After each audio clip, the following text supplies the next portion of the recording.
Face à l'avenir incertain, on a 2 attitudes possibles.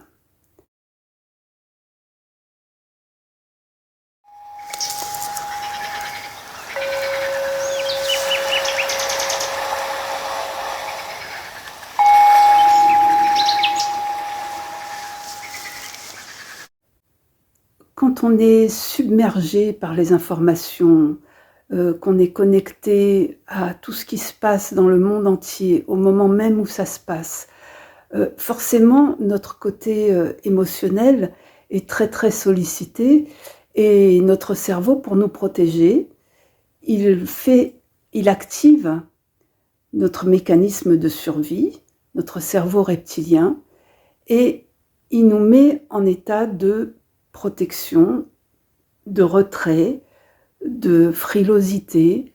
On a envie de se recroqueviller, on prend tout ce qui se passe à l'extérieur comme une menace, comme un danger. Même si le danger est lointain, on se sent directement impliqué.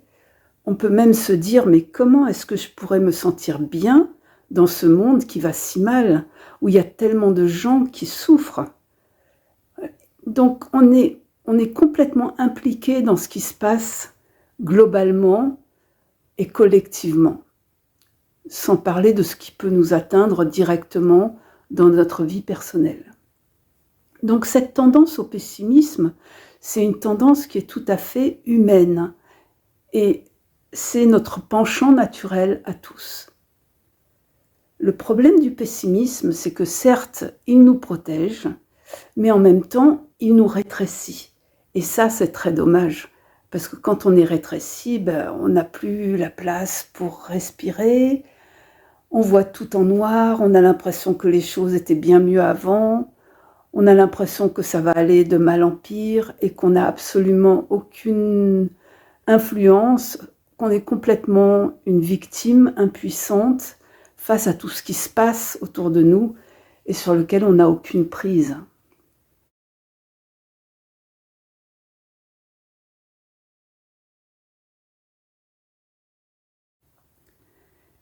Et puis, il y a une deuxième attitude qui est de voir les choses avec l'œil de la confiance et se dire que non, c'est pas possible, tout ça, ça a un sens, tout ça va vers une direction qui, au final, est pour le bien de l'humanité.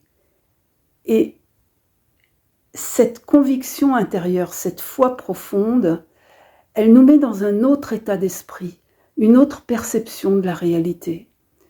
Elle nous pousse en fait à voir différentes opportunités, à sentir tous les possibles, à oser intervenir, à être persuadé qu'on a une contribution, qu'on peut participer à la marche du monde, qu'on est loin d'être victime, qu'on est responsable de sa vie et de ce qu'on veut en faire.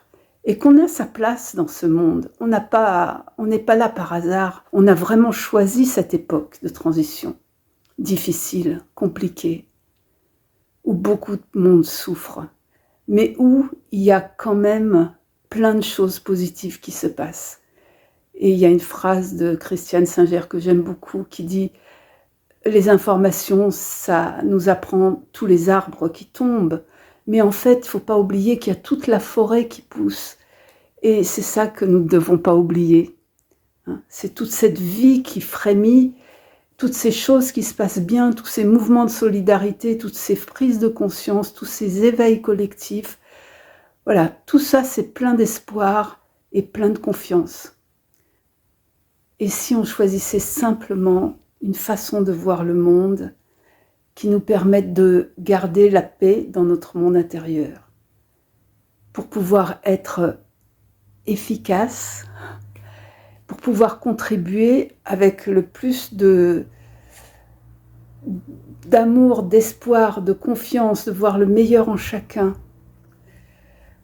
Oui, je sais, il y en a beaucoup qui pensent que l'optimisme, c'est du déni du réel, que la réalité, c'est sérieux, c'est triste, c'est de la souffrance, c'est lourd.